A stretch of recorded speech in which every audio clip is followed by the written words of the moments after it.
placer nuevamente poder estar aquí detrás del púlpito para traerle la palabra del Señor, para conocer su voluntad y para que Él nos hable. Es un placer, hermano, de verdad, me siento gozoso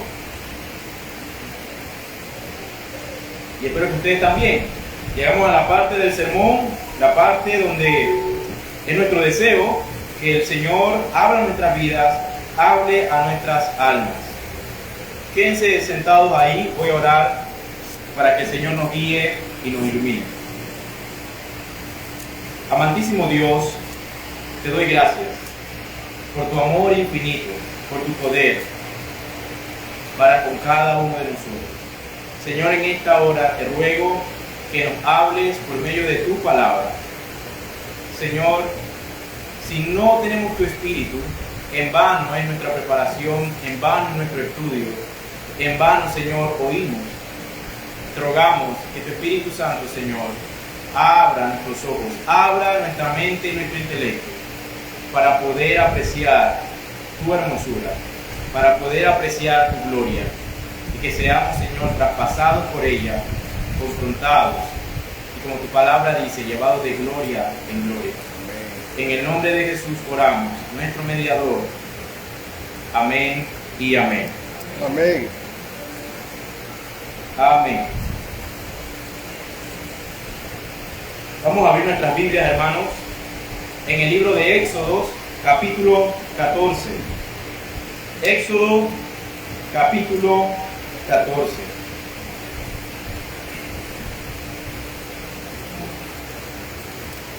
Con frecuencia, hermanos, se le conoce al libro de Éxodo como el Evangelio del Antiguo Testamento. El Evangelio del Antiguo Testamento. Y una vez más, seguimos nuestra serie de esclavos a libres, en esta ocasión a través del capítulo 14. Un capítulo muy famoso, que seguramente hemos escuchado para aquellos que han atendido a las iglesias desde muy pequeños, en las escuelas bíblicas, los estudios y predicaciones. El famoso capítulo del Mar Rojo. Sí, ¿verdad? Bien. ¿Cuántos conocen a Brad Pitt? El actor. Sí, ¿verdad? Muy buen actor. Han visto muchas películas de él. Bueno, Brad Pitt creció en una familia cristiana y de hecho asistía a una iglesia bautista, también como la de nosotros. En una entrevista en el 2007, para una revista, él mencionó que la religión para él alguna vez fue útil, pero que ya hoy en día no lo veía como algo tan útil. Y el entrevistador le preguntó, pero Brad, ¿por qué? Bueno, él decía que él no podía entender la idea de un Dios que dice, tú tienes que decir que yo soy el mejor, tú tienes que reconocerme, porque si no lo haces, entonces no te va a ir bien. Él no podía entender a un Dios actuando con ego. Y es por eso que él decía, la religión ya no es para mí. No concibo esa idea. Es una respuesta tremenda. Ahora, desde un punto bíblico totalmente errada, pero es una respuesta bastante profunda. Y este pasaje, este capítulo de Éxodo 14, nos va a ayudar a entender lo que Brad Pitt no pudo entender en ese momento y lo que muchas personas hoy en día no pueden entender. Vamos a nuestras Biblias y vamos a leer Éxodo 14. El título de mi sermón en esta mañana lo he titulado Ego. Ego. Éxodo capítulo 14. Dice la palabra del Señor. Habló Jehová a Moisés diciendo, di a los hijos de Israel que den la vuelta y acampen delante de mí de Pi-Hahirot, entre Migdol y el mar, hacia Baal-Zephón. Delante de él acamparéis junto al mar. porque Faraón dirá de los hijos de Israel: encerrados están en la tierra, el desierto los ha encerrado, y yo endureceré el corazón de Faraón para que lo siga, y seré glorificado en Faraón y en todo su ejército. Y sabrán los egipcios que yo soy Jehová, y ellos lo hicieron así. Y fue dado aviso al rey de Egipto que el pueblo huía, y el corazón de Faraón y de sus siervos se volvió contra el pueblo, y dijeron: ¿cómo hemos hecho esto de haber dejado ir a Israel para que no nos sirva? Y unció su carro, y tomó consigo a su pueblo, y tomó 600 carros escogidos, y todos los carros de Egipto, y los capitanes sobre ellos. Y endureció Jehová el corazón de Faraón, rey de Egipto, y él siguió a los hijos de Israel. Pero los hijos de Israel habían salido con mano poderosa. Siguiéndolos pues los egipcios con toda la caballería y carros de Faraón, su gente de a caballo y todo su ejército, los alcanzaron acampados junto al mar, al lado de Pijahirot, delante de Baal-Zephón. Y cuando Faraón se hubo acercado, los hijos de Israel alzaron sus ojos, y he aquí que los egipcios venían tras ellos, por lo que los hijos de Israel temieron en gran manera y clamaron a Jehová, y dijeron a Moisés: ¿no había sepulcros en Egipto que nos has sacado para que muramos en el desierto? ¿Por qué has hecho así con nosotros, que nos has sacado de Egipto? ¿No es esto lo que te hablamos en Egipto, diciendo: déjanos servir a los egipcios? Porque mejor nos fuera servir a los egipcios que morir nosotros en el desierto. Y Moisés dijo al pueblo: no temáis, estad firme y ved la salvación que Jehová hará hoy con vosotros, porque los egipcios que hoy habéis visto, nunca más para siempre lo veréis. Jehová peleará por vosotros, y vosotros estaréis tranquilos. Entonces Jehová dijo a Moisés: ¿por qué clamas a mí? Di a los hijos de Israel que marchen, y tú alza tu vara y extiende tu mano sobre el mar, y divídelo, y entren los hijos de Israel por medio del mar en seco. Y he aquí, yo endureceré el corazón de los egipcios para que lo sigan, y yo me glorificaré en Faraón y en todo su ejército, en sus carros y en su caballería, y sabrán los egipcios que yo soy Jehová, cuando me glorifique en Faraón, en sus carros y en su gente de a caballo. Y el ángel de Dios que iba delante del campamento de Israel se apartó e iba en pos de ellos. Y asimismo la columna de nube que iba delante de ellos se apartó y se puso a sus espaldas e iba entre el campamento de los egipcios y el campamento de Israel. Y era nube y tinieblas para aquellos, y alumbraba a Israel de noche. Y en toda aquella noche nunca se acercaron los unos a los otros. Y extendió Moisés su mano sobre el mar, e hizo Jehová que el mar se retirase por recio viento oriental toda aquella noche. Y volvió el mar en seco, y las aguas quedaron divididas. Entonces los hijos de Israel entraron por el medio del mar en seco, teniendo las aguas como muro a su derecha y a su izquierda. Y siguiéndole los egipcios, entraron tras ellos hasta la mitad del mar, toda la caballería de Faraón, sus carros y su gente de a caballo. Aconteció a la vigilia de la mañana que Jehová miró el campamento de los egipcios desde la columna de fuego y nube, y trastornó el campamento de los egipcios, y quitó la rueda de sus carros, y los trastornó gravemente. Entonces los egipcios dijeron: huyamos de delante de Israel, porque Jehová pelea por ellos contra los egipcios. Y Jehová dijo a Moisés: extiende tu mano sobre el mar, para que las aguas vuelvan sobre los egipcios, sobre sus carros y sobre su caballería. Entonces Moisés extendió su mano sobre el mar, y cuando amanecía, el mar se volvió en toda su fuerza, y los egipcios al huir se encontraban con el mar. Y Jehová derribó a los egipcios en medio del mar. Y volvieron las aguas, y cubrieron los carros y la caballería, y todo el ejército de Faraón que había entrado tras ellos en el mar. No quedó de ellos ni uno. Y los hijos de Israel fueron por en medio del mar, en seco, teniendo las aguas por muro a su derecha y a su izquierda. Así salvó Jehová aquel día a Israel de mano de los egipcios, e Israel vio a los egipcios muertos a la orilla del mar, y vio Israel aquel grande hecho que Jehová ejecutó contra los egipcios, y el pueblo temió a Jehová, y creyeron a Jehová y a Moisés su siervo. Esto ha sido la palabra de Dios el capítulo de Éxodo 14. Hermanos, Dios prioriza su gloria. Dios prioriza su gloria. ¿Y qué significa priorizar? Priorizar significa poner de primero. Es decir, que para Dios lo más importante es su gloria.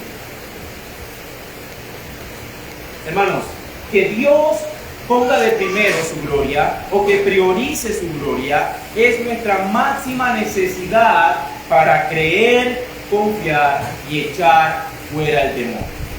Es decir, nosotros necesitamos que eso sea así para que creamos, echemos fuera el temor y para confiar en Él.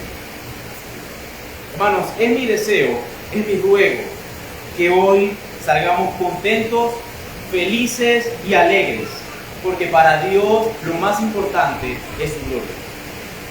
Ruego para que hoy salgamos diciendo o preguntándonos o gozosos de por qué la vida no funciona como nosotros esperamos que funcione, sino que funciona mejor.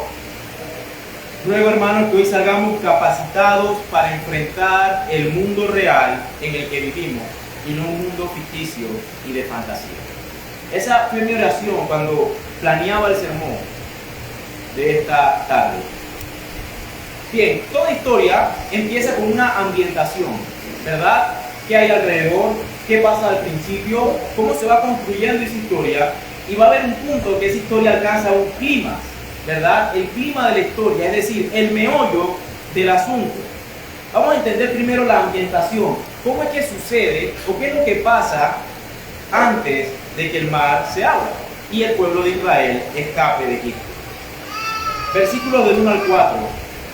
Miren lo que dice de Éxodo 14. Versículo del 1 al 4 dice: habló Jehová a Moisés diciendo: di a los hijos de Israel que den la vuelta y acapen delante de Pijahirot, entre Migdol y el mar, hacia Baal-Zephón. Delante de él acamparéis junto al mar. Porque Faraón dirá a los hijos de Israel: encerrados están en la tierra, el desierto los ha encerrado, y yo endulceré el corazón de Faraón para que lo siga, y seré glorificado en Faraón y en todo su ejército. Y sabrán los egipcios que yo soy Jehová, y ellos lo hicieron así. Miren, hermano, lo que estaba pasando era que Dios le estaba poniendo una trampa a Faraón. Era un encierro al punto donde llegó el pueblo de Israel. ¿Por qué era un encierro? Atrás estaba Egipto y al frente ya estaba el mar. Hermano, no había opción. Y Dios lo que está diciendo aquí, como está empezando el capítulo, es que le está contando a Moisés cuál era el plan. Es Dios hablando, diciendo: Moisés, te van a llegar hasta aquí, yo voy a endurecer el corazón de Faraón y él lo va a seguir. Él está contando el plan que va a pasar. Él está diciendo: Faraón se va a dar cuenta de que ustedes están encerrados. Yo voy a endurecer su corazón y él va a ser tentado a seguirlo, a tratar de recuperarlos, y él va a ir a ustedes. Entonces, el plan de Dios es que el pueblo acampe en un lugar donde pareciera que ya estaban perdidos, donde pareciera que ya no había opción. Claro, porque hay un mar gigante al frente y para atrás ya no pueden ir. ¿Para dónde vamos? ¿Verdad? Es como un encierro. En otras palabras, Israel era la carnada, ¿verdad? Faraón va a atacar y entonces Dios iba a ser glorificado. ¿Están siguiendo, hermano? Israel iba a ser la carnada, Faraón iba a atacar y al final Dios iba a ser glorificado. Esa es la ambientación. Ahora, quiero llevarlo rápidamente al punto climático de esta historia. Vamos a pasar al versículo 15 de esta historia, porque sucede algo muy gracioso, hermano, muy peculiar en el versículo 15. Dios le pregunta a Moisés: ¿por qué clamas a mí? No clames a mí. Es como que Dios le está diciendo: oye, ya yo te dije el plan, ya yo te dije lo que va a pasar. Claro, porque el pueblo temió y de una vez le recalcó a Moisés: oye, ¿por qué nos ha traído hasta acá a morir? ¿No era mejor que muriéramos en Egipto? Y claro, y Moisés entonces va a hablar con Dios y él le dice: ¿por qué clamas a mí? Ya tú sabes lo que va a pasar, Moisés. Tienes que confiar en mí. Tú vas a alzar tu mano, el mar se va a abrir y ustedes van a pasar. Egipto va a ir detrás de ustedes, pero yo los voy a destruir. No va a quedar ni uno. Los voy a matar a todos. Es lo que estaba diciendo Dios. Y es por eso que le dice, Moisés, ¿por qué clamas? No, ya yo te dije lo que va a pasar. Ya yo te dije el plan. Ese era el clima hacia la historia. Pero, hermanos, ¿cuál era el objetivo de todo esto? ¿Por qué Israel tenía que quedar ahí como carnada? Faraón iba a atacar. ¿Cuál es el propósito? ¿Qué está pasando? Bueno, vamos rápidamente a leer versículos 17 y 18 para entender cuál era el objetivo de esta historia. Dice la palabra de Dios: y he aquí, yo endureceré el corazón de los egipcios para que lo sigan. ¿Y qué dice? Y yo me glorificaré en Faraón y en todo su ejército, en sus carros y en su caballería, y sabrán los egipcios que yo soy Jehová, cuando me glorifique en Faraón, en sus carros y en su gente de a caballo. Ese es el plan. El plan es que Dios sea exaltado. El plan es que Dios se vea impresionante. El plan es que Él sea glorificado. Pero pasaba algo. Ese plan no era cómodo para el pueblo. No era cómodo. ¿Y por qué no era cómodo? Bueno, ese plan, para que él se viera impresionante, implicaba que él tenía que endurecer el corazón de Faraón. Y claro, ¿Faraón qué iba a hacer? A seguirlos. Ese plan no era para nada cómodo, hermanos. Miren lo que dice el versículo del 5 al 9. Vamos a ver por qué no era cómodo el plan para el pueblo. Versículo del 5 al 9. Y fue dado aviso al rey de Egipto que el pueblo huía, y el corazón de Faraón y de sus siervos se volvió contra el pueblo, y dijeron: ¿cómo hemos hecho esto de haber dejado ir a Israel para que no nos sirva? Y unció su carro y tomó consigo su pueblo, y tomó 600 carros escogidos y todos los carros de Egipto y los capitanes sobre ellos, y endureció Jehová el corazón de Faraón rey de Egipto, y él siguió a los hijos de Israel. Pero los hijos de Israel habían salido con mano poderosa, siguiéndolos, pues los egipcios con toda la caballería y carros de Faraón, su gente de a caballo y todo su ejército, los alcanzaron, miren, los alcanzaron acampados junto al mar, al lado de Pi-Hahirot, delante de Baal-Zephón. Hermano, este plan, donde Dios iba a ver impresionante y se iba a ver glorioso, no era cómodo para el pueblo. Cuando ellos hacían así, ellos veían el montón de carros que venían para encima. Y cuando hacían así, veían el mar. Hermano, qué miedo. No sé cuántos aquí lo ha correteado algún perro en su vida. ¿Lo ha correteado algún perro, hermano? Hermano, es un miedo que cuando estás así que el perro viene más rápido que usted. Pero es un miedo increíble. Uno termina, Dios mío. Ahora imagínense ver toda una caballería y carro. Y no vienen a darle consejo, hermano, los que vienen a darle machete, van a cortarle la cabeza. Imagínense ese miedo, hermano. Entonces, la reacción del pueblo era una reacción que, lógica, que más adelante vamos a ver, ellos temieron. Y ahora, no quiero excusar al pueblo de Israel tampoco, porque también era una reacción incrédula. Recuerden que ya en este punto el pueblo ya había visto ¿qué? Las plagas. ¿Se acuerdan? Habían visto el poder de Dios. Hay incredulidad, pero a la vez podemos entender que es una reacción lógica. Claro que sí, hay miedo. Claro, porque muchas veces decimos, ¿verdad? Oye, pero este pueblo de Israel, ¿cómo no confiaba? Este pueblo de Israel, duros de servir, no confían, miran todo lo que han visto y son incrédulos a morirse. Sí, tienen incredulidad, pero es una reacción lógica, hermano. Están viendo que vienen las espadas para encima y no hay escapatoria. Tan acorralados. Acaban de salir de Egipto como esclavos. Había una ruta corta que llevaba hacia Canaán, bordeando la costa, pero no. Moisés dijo el camino largo y ahora no pueden pasar. Hay un obstáculo que se ve gigante, el mar, y tras de eso cuando hacen así, vienen para encima. Ya los ven, los alcanzaron. Versículo 10 al 12. ¿Cómo reaccionó el pueblo? Y dice: y cuando Faraón se hubo acercado, los hijos de Israel alzaron sus ojos y he aquí que los egipcios venían tras ellos. Por lo que los hijos de Israel temieron en gran manera y clamaron a Jehová y dijeron a Moisés: ¿no había sepulcros en Egipto que nos has sacado para que muramos en el desierto? ¿Por qué has hecho así con nosotros que nos has sacado de Egipto? ¿No es esto lo que te hablamos en Egipto diciendo: déjanos servir a los egipcios? Porque mejor nos fuera servir a los egipcios que morir nosotros en el desierto. Hermanos, cuando el Señor nos saca de nuestra comodidad, el temor nos inunda. El temor nos inunda. Y somos nosotros propensos a pensar o a querer volver ¿a dónde? Atrás. Abandonar el camino. Abandonar el cristianismo. Cuando nos enteramos que Sara estaba embarazada, como era algo planificado, obviamente nos alegramos mucho, nos sentimos contentos. Pero yo no le voy a mentir, hermano. Yo, en mi soledad y cuando estaba solo y pensaba, decía: Julieta, ahora mi comodidad, ahora mi tiempo y mi sueño y mi entretenimiento, ya no lo voy a tener. Porque ahora voy a tener un bebé.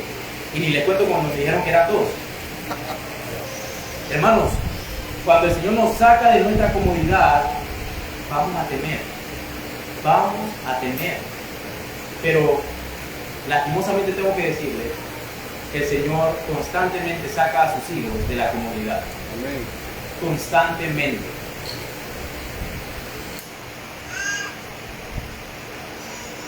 Escuchaba a un amigo diciendo que lo llamaron porque su papá estaba gravemente enfermo y no había nadie que lo cuidara. Él decía: mi corazón se llenó de temor, porque ahora mi vida perfecta, lo que tengo todo planificado, mi horario ya se destruyó. Ahora tengo que atender a mi papá. Él fue sacado de su comodidad. Y eso nos va a suceder constantemente. Vamos a perder trabajo, vamos a perder casa, vamos a perder un ser, nos vamos a tener que comprometer con algo más y nuestra comunidad se va al piso, hermano. Pero es necesario que sea así. Y como el pueblo de Israel reaccionó, porque mejor nos quedamos allá, era mejor. Nosotros vamos a ser tentados también a abandonar el camino. Salmo 73 lo expresa de la siguiente manera. Dice: en cuanto a mí, casi se deslizaron mis pies, por poco rebalaron mis pasos, porque tuve envidia de los arrogantes, viendo la prosperidad de los impíos. Casi se deslizan mis pies, casi se rebalan mis pasos. Hermanos, lo que está sucediendo aquí es: Dios los está llevando al límite. Al pueblo los estaba llevando al límite. ¿Por qué? Porque ya no hay opción. Ya se ven prácticamente muertos. Se ven prácticamente muertos. ¿Y todo esto por qué? Para que Él sea glorificado. Y la pregunta es a ustedes: ¿les suena eso o les sabe eso a usted amargo? ¿Le cae eso un poquito mal? De que Dios quiera glorificarse de todo. Miren todo lo que está pasando, hermano. Solamente porque Dios quiere ser glorificado. Y nos podemos preguntar: pero oye, si el objetivo de Dios es salvar al pueblo, ¿por qué no lo salva ya? ¿Por qué no piensa en ellos y lo salva ya? Sino que está pensando en Él y en su gloria. ¿Por qué? Les pongo un ejemplo. Imagínense que yo voy al África y porque quiero que la gente me vea como buena persona, le doy comida o bolsas de comida a los niños de África, pero me tomo muchas fotos y las publico por todos lados para que me vean. Eso como que no sabe a una muy buena acción, ¿verdad? Para nada. Para nada. Hermano, el lector que lee este capítulo claramente puede ver este dilema de cómo este Dios se enfoca en Él y en su gloria y pasa todo lo que pasa solamente porque Él quiere ser glorificado. Bueno, hay dos respuestas, hermano, y quiero dar la primera. Es una respuesta teológica, es una respuesta que es necesaria, hermanos, para entender el mundo en el que vivimos. Y la segunda respuesta va a ser la respuesta que dio Moisés, que es una respuesta lógica también y sensata. La primera respuesta de por qué pasa todo lo que pasa solamente para que Dios sea glorificado es: Dios siempre debe ser glorificado porque es el Dios del mundo real. Voy a repetirlo. Dios siempre debe ser glorificado porque es el Dios del mundo real. Y te dice, pero hermano, eso parece como algo lógico, ¿verdad? Bueno, en un mundo donde lo más importante es el hombre, entonces tiene sentido que el hombre sea glorificado, ¿sí o no? Amén. Eso tiene lógica, ¿verdad? En un mundo donde lo más importante es el hombre, tiene sentido que el hombre sea glorificado. En un mundo donde la naturaleza y los seres vivos es el centro de todo, entonces tiene sentido que en ese mundo la naturaleza sea glorificada. En un mundo donde el dinero es el centro de todo, entonces tiene sentido que las cosas materiales sean glorificadas. Pero en un mundo donde Dios es el centro de todo y donde Él es el dueño, razón y propósito de todo, entonces tiene sentido que Él sea glorificado. Tiene sentido, hermano, es lo más coherente. ¿Por qué? Porque el mundo es de Él. Él debe ser glorificado sobre todas las cosas. Sobre todas las cosas. Y la pregunta es, ¿en qué mundo vivimos? ¿En qué mundo vive usted? Porque lo que pasa es que nos creamos un mundo ficticio, hermano. Y por eso que cuando las cosas no salen como a nosotros nos parece, nos ponemos bravos, hasta tristes y arrogantes. Bueno, si eso sucede, quizás es porque usted se ha creado un mundo ficticio donde usted es el centro y todo gira alrededor de usted. Pero, lastimosamente, para algunos malas noticias, para otros son buenas, el mundo en que vivimos es un mundo que ha sido creado por Dios. Es un mundo donde Él es el todo. Romanos 11 dice, porque todo es de Él, por Él y para Él. Así termina el capítulo 11 del apóstol, porque todo es de Él, por Él y para Él. Entonces, ¿cuál es la conclusión? El apóstol sigue, a Él sea la gloria por los siglos. Hermanos, todo es de Él, por Él y para Él.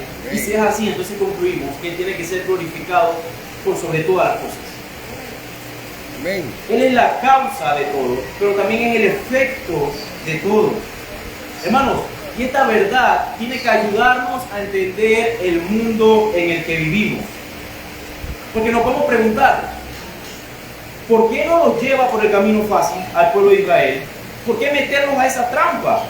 ¿Por qué el problema del Mar Rojo? Bueno, la respuesta es la forma en que Dios es más glorificado. Es la forma en que Él sea más exaltado. Hermanos, si Dios hubiera salvado a Israel con la teletransportación, ya no están aquí, ya están en Canaán. Hermanos, de esa forma Él no hubiera sido tan glorificado como la forma en la que estamos viendo. Esa es la respuesta. Esa es la respuesta. Entonces, tiene sentido. Es coherente entonces que hubiera sido así. ¿Por qué? Porque Él es el Dios del mundo. Él ha creado todo. Tiene sentido que sea así porque de esa forma Él es más glorificado. O podemos preguntarnos, ¿por qué Dios no salva a todos y envía a algunos al infierno? Respuesta, porque Dios es más glorificado de esa forma. Amén. Él es glorificado cuando muestra misericordia y salva a algunos, pero también es glorificado cuando muestra justicia y envía al infierno a otros. Amén. Él va a ser glorificado en ambas formas. Y la pregunta es, ¿cómo Dios se va a glorificar de ti? ¿Por misericordia o por justicia? Al final Él va a recibir la gloria, ya sea que vayas al cielo o al infierno. Cuando Dios manda a un pecador al infierno, los ángeles lo alaban por su justicia, porque ha sido justo. Eso es lo que ese pecador merecía. ¿Cómo Dios va a ser glorificado en tu vida? ¿Por la misericordia o por la justicia? Al final, el final es el mismo. Él va a ser glorificado, pero ¿cómo va a serlo? Hermano, yo sé que eso suena fuerte. Y usted podrá decir, eso no tiene ningún sentido. Bueno, tiene todo el sentido en un mundo donde Dios es el centro. Tiene todo el sentido.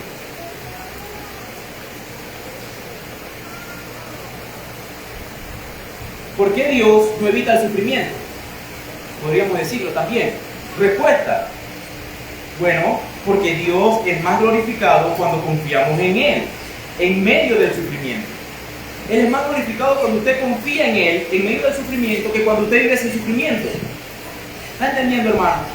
Todo es acerca de la gloria de Dios. Amén. Porque Él no nos lleva al cielo rápidamente y ya está. Respuesta. Porque Dios es más glorificado a través de la santificación de su pueblo que simplemente que se lo lleva al cielo y ya. ¿Por qué Dios levanta malos gobiernos en las naciones? Respuesta. Dios es más glorificado cuando su pueblo lo representa fielmente en medio de naciones paganas. Él es más glorificado así y por eso lo permite. Entonces, hermanos, todas estas preguntas que parecen tener respuestas difíciles, al final la respuesta es simple. Está pasando lo que está pasando porque esa es la manera en que Dios sea más glorificado. O podríamos preguntarnos, ¿por qué Jesús no vuelve ya? Bueno, respuesta. Porque Dios será más glorificado cuando vuelva que si volviera ya. Él no sería tan glorificado como cuando Él ha planeado que volvería si vuelve ya. Entonces, hermanos, esta es la respuesta bíblica a esas preguntas que muchas veces parecen difíciles. El problema es cuando vivimos en mundos ficticios, en mundos que nosotros mismos nos creamos, que parecen cuentos de hadas, pero al final terminan siendo historias de puro terror.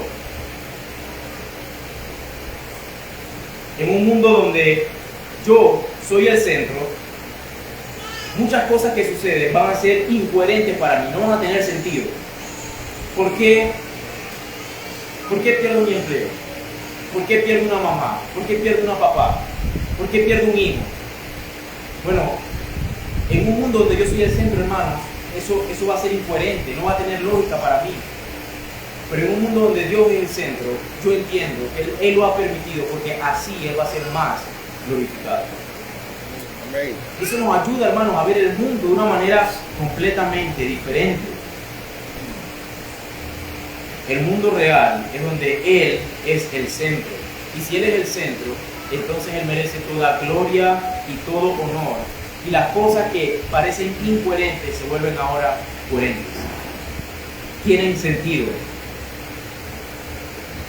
¿En qué mundo está viviendo usted? ¿En un mundo ficticio o en el mundo real, donde Dios es el centro? Muy bien, la segunda respuesta es la respuesta de Moisés, versículo 13, de por qué está sucediendo todo lo que sucede. Y Moisés da la siguiente respuesta.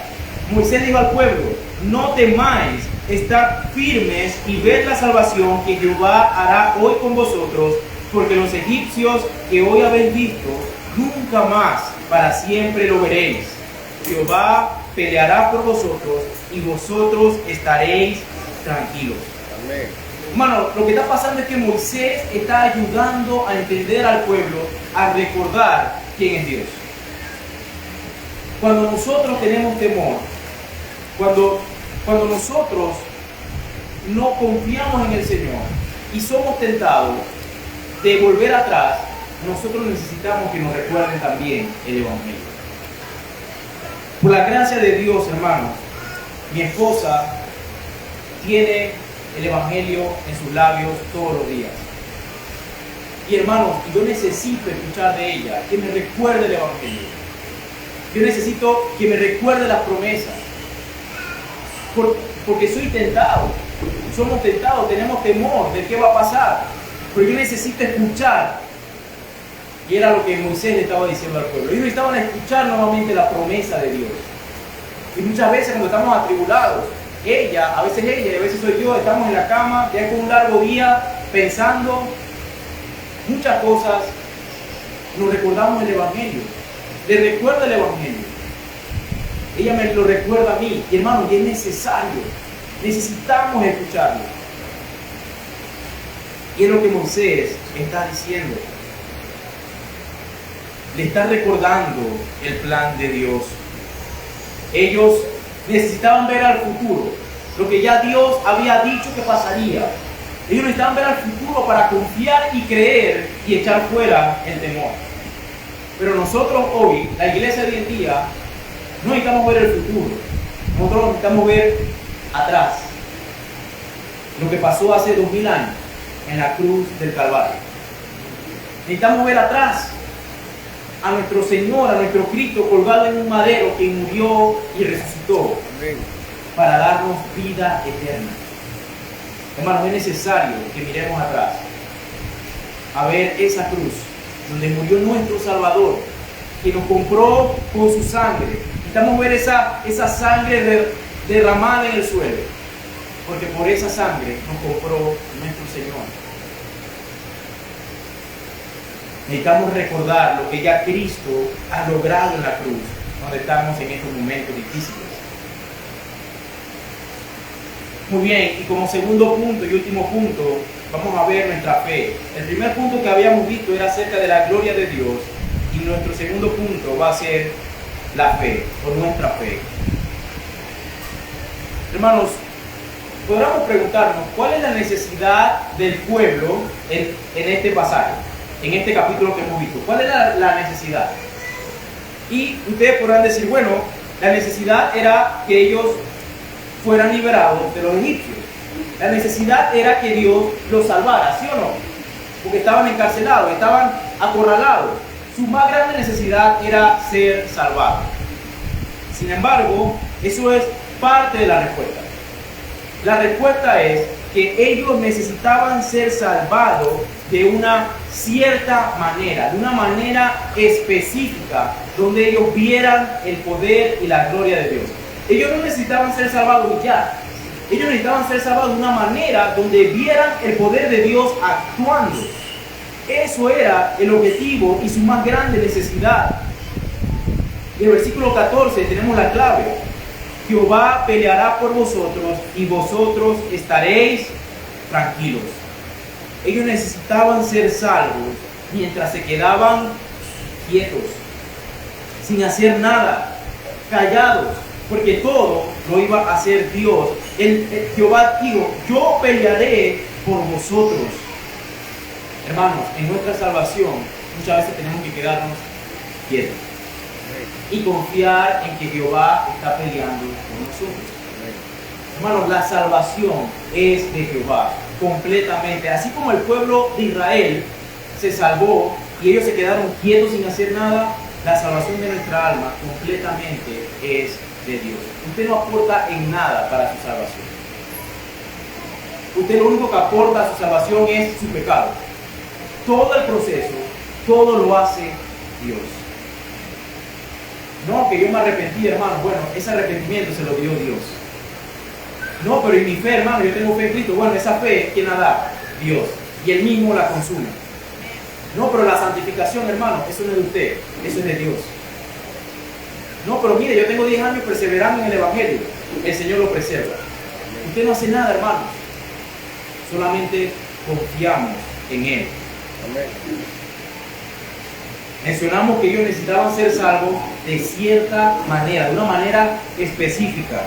Ellos necesitaban ser salvos viendo al ángel de Dios peleando por ellos, versículo 19. Y el ángel de Dios que iba delante del campamento de Israel se apartó e iba en pos de ellos.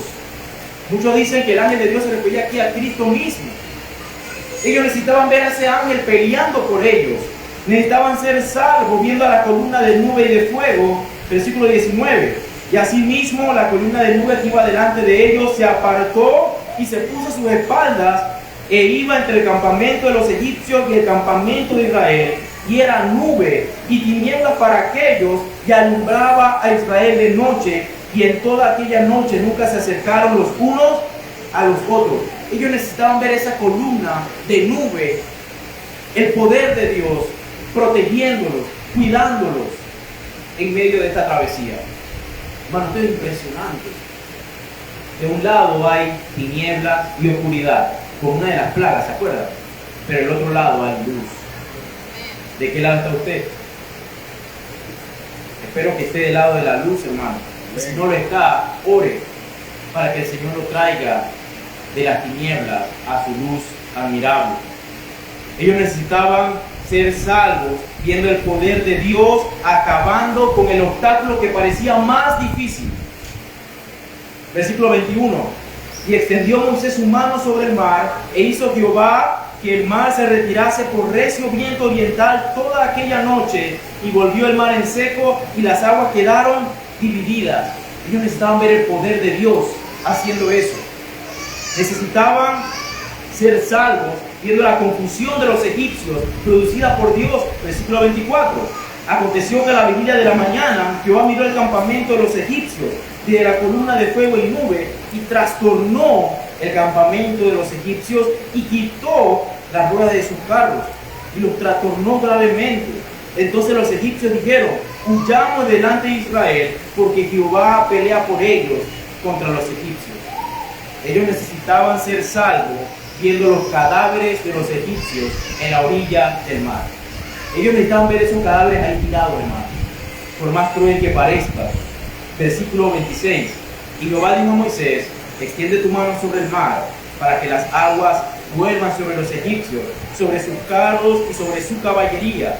Entonces Moisés extendió su mano sobre el mar, y cuando amanecía, el mar se volvió en todas sus fuerzas, y los egipcios al huir se encontraban con el mar, y Jehová derribó a los egipcios en medio del mar, y volvieron las aguas, y cubrieron los carros y caballería, y todo el ejército de Faraón que había entrado tras ellos en el mar, no quedó de ellos ni uno. Así salvó aquel día a Israel de mano de los egipcios, e Israel vio a los egipcios muertos a la orilla del mar. Ellos necesitaban ver esos cadáveres en la orilla del mar para conocer el poder de Dios, para conocer quién era Jehová. Ellos necesitaban ser salvos viendo el poder de Dios de todas las formas, hermanos, para que Dios fuera exaltado, para que Dios se viera inminente, para que se viera impresionante, para que se viera supremo y glorioso. Hermanos, así mismo, nuestra necesidad más grande no es ser salvos y ya. Nuestra necesidad más grande es ser salvos de cierta manera, de una manera específica, donde veamos el poder y la gloria de Dios de todas las formas, como sea posible. Nosotros necesitábamos ser salvos de una manera específica. Necesitábamos que Dios se hiciera hombre. Necesitábamos que Él se hiciera hombre y que se humillara y que se despojara de quién era Él. Necesitamos ver a Cristo haciendo milagros. Amén. Nosotros necesitábamos que Él fuera tentado y que nunca pecara. Necesitábamos verlo de esa manera. Necesitábamos verlo enfrentando a la muerte y salvando a su esposa, su iglesia. Necesitábamos verlo dando su vida por amor a su pueblo. Necesitábamos verlo sepultado 3 días. Necesitábamos verlo resucitar. Amén. Necesitábamos ver a nuestro Dios humillado hasta la muerte para luego ser exaltado hasta lo sumo. Porque nuestra necesidad era ver la salvación de una manera específica, donde experimentáramos y viéramos el poder y la gloria de Dios, como sea posible. Gloria a Dios, hermano, por nuestro Redentor que es Cristo. Amén. Y por el Evangelio tan perfecto que Él nos ha dado en Cristo Jesús. Hermanos, el Señor no nos iba a salvar y ya a llevar al cielo. Era necesario que Él muriera, que Él padeciera, que fuera tentado, que no pecara, que resucitara. Porque de esa manera vemos quién es nuestro Dios, conocemos a Dios. Y la pregunta es, ¿por qué necesitamos ver una salvación que traiga la mayor gloria posible a Dios? ¿Por qué necesitamos ver una salvación que traiga la mayor gloria posible a Dios? Bueno, la respuesta está en el versículo 31 de nuestro texto. Miren, hermanos, el contraste de este versículo con el anterior, donde el pueblo de Israel se llenó de temor. Miren, luego de ver el poder de Dios actuando de muchas maneras, miren lo que le pasó al pueblo, versículo 31. Y vio Israel aquel grande hecho que Jehová ejecutó contra los egipcios. Y el pueblo temió a Jehová y creyeron a Jehová y a Moisés su siervo. Es una diferencia, hermano, muy grande. Ellos deseaban volver a Egipto, allá arriba. Ellos tenían temor. ¿Por qué nos ha traído aquí? Pero luego de ver el poder de Dios de toda la forma, se nos dice que ahora ellos temieron a Jehová, creyeron a Jehová y a Moisés su siervo. Hermanos, era necesario de esa forma para bien de ellos, para su fe. El Señor nos salva de esa forma para que le temamos más como a Dios. Nos salva de esa forma para ayudar a fortalecer nuestra fe, a tal punto que aún en medio de las situaciones más difíciles, confiemos en Él, como sus hijos. Así que podemos concluir, hermanos, que nuestra fe necesita que Dios priorice su gloria. Eso nos hace bien a nosotros. Que Dios ponga de primero su gloria por sobre nosotros es bueno, porque nuestra fe lo necesita. Porque al ver el poder de Dios desplegándose de muchas formas, nuestra fe va a ser fortalecida, porque lo vamos a conocer más como es Él.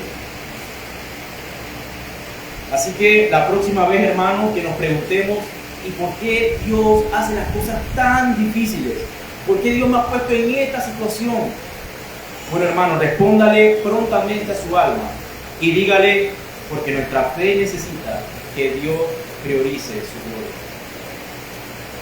Respóndale a su alma y tenga paz. Porque al Señor no se le va nada, hermano. Al Señor nada lo sorprende. Recuerde que, aunque pareciera que este mundo está al garete, no lo está. Él diría los hilos de la historia. Porque el mundo es de Él. Hermanos, y quiero terminar diciendo lo siguiente. El plan de salvar a Egipto era de Dios, pero Dios necesitaba un mediador, a Moisés, entre él y su pueblo, ¿sí o no? Recuerdan que Moisés subía, bajaba, Dios no hablaba con el pueblo, Él hablaba con Moisés. El plan de salvarlos y el poder para hacerlo venía de Dios, pero Él usaba un mediador. Bueno, así mismo nosotros, como el pueblo de Israel, necesitábamos un mediador. Necesitábamos a Cristo.